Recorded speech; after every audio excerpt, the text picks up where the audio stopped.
آخه چه گدای نازی گشنته. آره الان برات غذا میارم. بیا اینو بخور، بازم گشنت بود برات میارم. دست شما درد نکنه.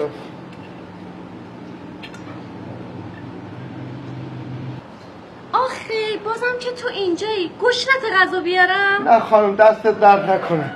این کتاب آشپزی بگیر، خواستی هم به کسی کمک کنی غذا نده.